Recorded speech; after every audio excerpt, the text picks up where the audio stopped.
Japan और भारत, इन दो देशों के रिश्ते हमेशा अहम रहे हैं। नेताजी सुभाष चंद्र बोस और आईएनए प्रकरण हो या स्वामी विवेकानंद की यात्रा, इतिहास में काफ़ी ऐसे मोड़ आए जो भारत और जापान को नज़दीक ही लाते हैं। 1893 में विश्व धर्म कांग्रेस में भाग लेने के लिए स्वामी विवेकानंद अमेरिका गए तो पहले जापान में रुके थे। इस विजिट के दौरान अपने ख़तों में वो लिखते हैं, मेरे ख्याल से अगर भारत के सभी अमीर और पढ़े लिखे लोग एक बार जापान की यात्रा कर लें तो उनकी आंखें खुल जाएंगी। आज हम बात करने वाले हैं जापान और भारत के रिश्तों की, लेकिन आधुनिक इतिहास में नहीं बल्कि उससे बहुत पहले 7वीं सदी की, जब भारत जापान रिश्ते के पहले निशान मिलते हैं। तब भारत से चला एक बौद्ध भिक्षु जापान पहुंचा और उसने सबसे पहले बुद्ध की आंखें खोली। क्या है पूरी कहानी, चलिए जानते हैं। नमस्कार, मेरा नाम है निखिल और आप देख रहे हैं ऐतिहासिक किस्सों कहानियों से जुड़ा हमारा रोजाना का कार्यक्रम तारीख।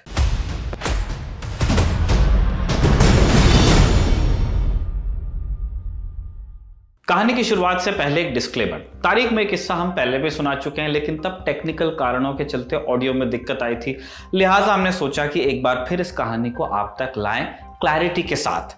कहानी की शुरुआत होती है 8वीं सदी से।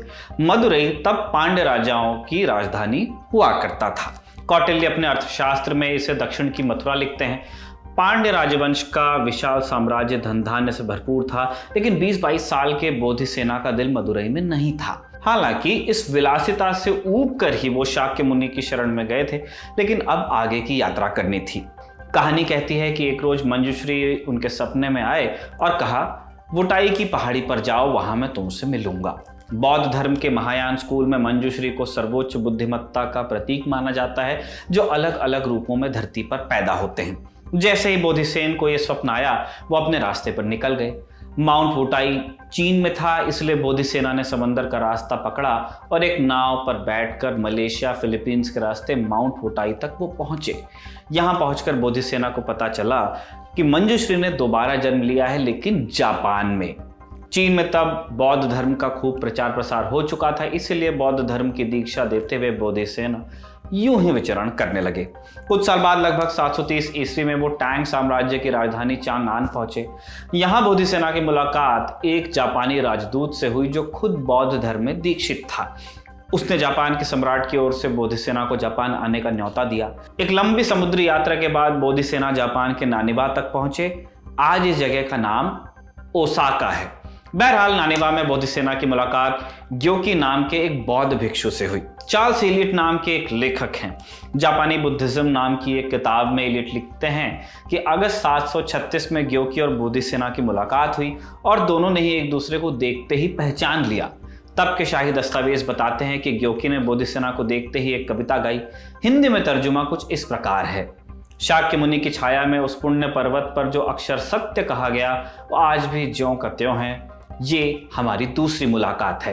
तब बोधिसेना ने जवाब दिया, कपिल वस्तु में लिया गया वो प्रण आज साकार हो गया है, मंजूश्री दोबारा मेरे सामने है। कहने का अर्थ है कि ग्योकी ने बोधिसेना से कहा कि दोनों पिछले जन्म में गौतम बुद्ध के शिष्य थे और बोधिसेना ने जवाब दिया कि ग्योकी ही मंजूश्री का पुनर्जन्म है। इसके बाद ग्योकी बोधिसेना को अपने साथ नारा ले गए, जो तब जापान के सम्राट शोमू की राजधानी हुआ करती थी। सम्राट खुद बौद्ध धर्म के अनुयायी थे। उन्होंने बोधिसेना का स्वागत किया, उनके रहने बहने की व्यवस्था कराई। अब देखिए बोधिसेना के आने पर जापान में क्या असर हुआ। जापान में तब बौद्ध धर्म को आए 2 ही सदी हुई थी। बुद्ध के अनुयायी कम संख्या में थे और जापान का पारंपरिक शिंटो धर्म मुख्य धारा का धर्म हुआ करता था, जिसमें माना जाता है कि सभी चीजों में एक पवित्र आत्मा होती है जिसे कामी कहा जाता है। बहरहाल जापान के पड़ोस यानी चीन में बौद्ध धर्म खूब फैल रहा था और इसी का थोड़ा बहुत असर जापान पर भी दिखता था। सम्राट शोमू बौद्ध धर्म के अनुयायी थे और उनके राजा बनने के बाद बौद्ध भिक्षुओं को राज दरबार में ऊंचे ओहदे और गवर्नरशिप मिलने लगी। ये बात जापान के अभिजात वर्ग को पसंद नहीं थी। वो नहीं चाहते थे कि उनका राजा शिंटो परंपरा से भटके। इसी के चलते सम्राट शोमू और शिंटो सरदारों में तनातनी रहने लगी। इसी बीच 2 घटनाएं हो गई। साल 735 ईस्वी में जापान में चेचक की महामारी फैली और 1/3 आबादी खत्म हो गई। ये महामारी नारा तक भी पहुंची और राज परिवार के कई लोगों को अपने साथ ले गई। राजा की सुप्रीम काउंसिल के 10 में से 4 लोग भी इसी बीमारी से मारे गए। ये सभी लोग फुजिवारा वंश से आते थे, जो जापान का एक ताकतवर परिवार था। नियम था कि जापान के सम्राट की शादी इसी वंश में होगी। साथ ही सुप्रीम काउंसिल के 4 पदों पर फुजिवारा वंश के लोगों का अधिकार रहता था। इस सिस्टम के तहत यह पक्का किया जाता था कि सम्राट पर फुजिवारा वंश का चेक रहे। अब एक ट्रिविया यहाँ पे आपको शेयर कर देते हैं। द्वितीय विश्व युद्ध में जापान के सम्राट का नाम हिरोहितो था। इन हिरोहितो से पहले तक जापान के हर सम्राट की शादी फुजिवारा वंश की लड़की से ही होती थी। कुल मामला यह था कि फुजिवारा वंश राज परिवार में अच्छा खासा दखल रखता था, लेकिन ये लोग शिंटो धर्म के अनुयायी थे और नहीं चाहते थे कि बौद्ध धर्म ताकतवर होता रहे, जबकि सम्राट शोमू पूरे जापान में बौद्ध धर्म फैलाना चाहते थे। इसलिए जैसे ही उनके सुप्रीम काउंसिल के 4 फुजिवारा सरदारों की मृत्यु हुई, उन्होंने उन पदों पर दूसरों को रख दिया। ये फुजिवारा वंश के लिए अपमान की बात थी। उसी दौर में एक और चीज हुई। गैम्बो नाम का एक बौद्ध अनुयायी राज दरबार का खासम खास था। उसने चीन जाकर बौद्ध सूत्रों को संकलित किया था और जापान लेकर आया। साथ ही जब चेचक फैला तो उसने सम्राट की मां की जान तंत्र मंत्र से बचाई थी, ऐसा सम्राट का मानना था। इसी के चलते वो कुछ ही सालों में शोमू के दरबार में काफी ताकतवर हो गया। एक दिन हुआ यूं कि गैम्बो ने एक महिला से प्रणय निवेदन किया। ये महिला एक फुजिवारा सरदार हिरोत्सुगु की पत्नी थी। अब जैसे ही हिरोत्सुगु को ये बात पता चली, उसने शोमू से शिकायत की, लेकिन गैम्बो ने उल्टा इल्जाम लगाकर उसका ही तबादला करवा दिया। सोचे कितना पावरफुल हो रहा है। फुजिवारा वंश पहले से ही नाराज था, इसलिए इस घटना से आहत होकर हिरोत्सुगु ने बगावत कर दी। सम्राट शोमू इस बगावत को दबाने में सफल तो हुए, लेकिन उन्हें समझ आ गया कि देश को एक करने के लिए कुछ करना पड़ेगा। फिर उन्होंने गैम्बो को भी सजा दी और उसे राजधानी से बाहर भेजा। अब तक देश बारूद के ढेर पर जाकर खड़ा हो गया था। जनता के एक बड़े तबके को लगने लगा था कि सम्राट बौद्ध भिक्षुओं के हाथ की कठपुतली बन चुके हैं। साथ ही शिंटो सरदार ये बात फैलाने में लगे थे कि शिंटो धर्म से अलग होने के चलते ही देवताओं का प्रकोप हुआ और देश में चेचक फैला। तो इसी सब राजनीतिक उठापटक के बीच बोधि सेना का जापान में आगमन हुआ। सम्राट शोमू इस चिंता में थे कि देश को एक कैसे किया जाए। इसके लिए बड़ा जरूरी था कि शिंटो और बौद्ध धर्म में मतभेद दूर किए जाएं, और इसके लिए एक ऐसे प्रामाणिक व्यक्ति की जरूरत थी जिसकी बात दोनों धर्मों के लोग सुन लें। सम्राट शोमू को लगा कि इस काम के लिए ग्योकी सबसे सही व्यक्ति हैं। आपको याद होगा कि जब बोधि सेना पहुंचे तो उनकी पहली मुलाकात ग्योकी से ही हुई थी। अब ये ग्योकी जो थे वो बड़े धर्मात्मा टाइप के इंसान थे। उन्होंने नारा के किसानों को भरपूर मदद दी थी और दान धर्म के लिए भी वो जाने ही जाते थे। यानी शिंटो जनता में उनकी छवि अच्छी थी और उनकी कही बात का वजन भी। लेकिन बौद्ध धर्म का क्या? वो ग्योकी की बात क्यों सुनते? यहीं पर बोधि सेना ने एक बड़ा असर डाला। वो संस्कृत के ज्ञाता थे, साथ ही बुद्ध की धरती से आए थे, भारत से।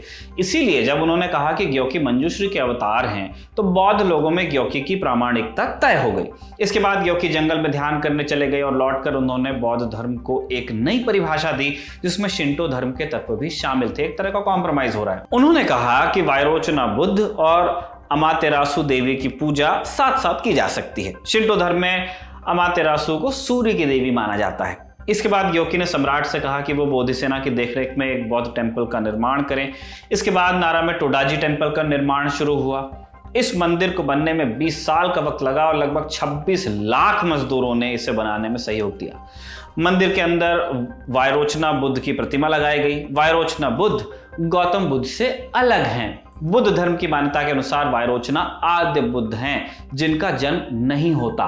किसी किसी स्कूल में इन्हें शून्यता का प्रतीक भी माना जाता है। बहरहाल सम्राट शोमू के लिए मंदिर का निर्माण बहुत अहमियत रखता था, क्योंकि उन 2 दशकों में जापान भीषण आपदा से गुजरा था। महामारी और राजनीतिक अस्थिरता के कारण जनता सशंकित थी। इसलिए सम्राट चाहते थे कि इस मंदिर के उद्घाटन से जनता में शुभ संकेत जाए कि मानो बुद्ध के आने से देश का भाग्य बदल जाएगा। टोडाजी मंदिर के निर्माण से पहले ही ग्योकी की मृत्यु हो गई। मृत्यु से पहले उन्होंने सम्राट से कहा था कि मंदिर का उद्घाटन बोधि सेना से ही करवाएं। 752 ईस्वी में बोधि सेना ने टोडाजी मंदिर का उद्घाटन किया, जिसे बुद्ध परंपरा में आई ओपनिंग सेरेमनी कहा जाता है। इस मौके पर बुद्ध की मूर्ति के चेहरे पर आंखें पेंट की जाती हैं, मानो वो एक लंबे ध्यान के बाद आंखें खोल रहे हों।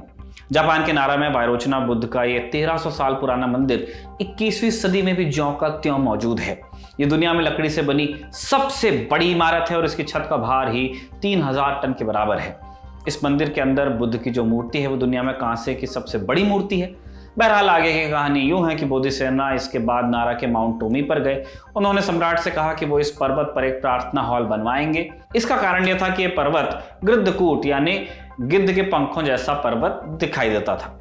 गिरधकूट पर्वत बिहार के राजगीर शहर में पड़ता है। इसी पर्वत पर बुद्ध ने कमल सूत्र की शिक्षा दी थी।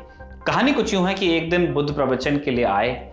शिष्यों ने उनसे तमाम सवाल पूछे, लेकिन बुद्ध ने कुछ नहीं कहा, सिर्फ एक फूल पकड़ लिया और मुस्कुरा दिए। वो बुद्ध की इस बात का मर्म उनका सिर्फ एक शिष्य समझ पाया, जिन्हें महाकाश्यप के नाम से जाना जाता है।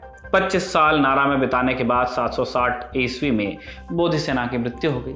जापान में उन्हें बारमोन सोजो या ब्राह्मण बिशप के नाम से भी जाना जाता है। माना जाता है कि बुद्धिज्म के केगोन या हुआन स्कूल की स्थापना उन्होंने ही की। इसके अलावा उन्होंने जापान का संस्कृत से पहली बार परिचय करवाया। जापानी भाषा की लिपि में करीब 47 अक्षर ऐसे हैं जो संस्कृत के आधार पर बने हैं। बोधिसेना के आगमन का सबसे बड़ा प्रभाव यह पड़ा कि उन्होंने जापान के शिंटो धर्म और बौद्ध धर्म में सामंजस्य बैठा दिया। इसी कारण जापान की आम जनता ने बौद्ध धर्म को आसानी से स्वीकार किया और आज भी जापान में शिंटो और बौद्ध धर्म को साथ में स्वीकार किया जाता है। तारीख के सुंदर एपिसोड को लिखा था हमारे साथी कमल ने और कैमरे पर इसे जत्ते ने रिकॉर्ड किया था। आप देखते रहिए दी लल्लन टॉप।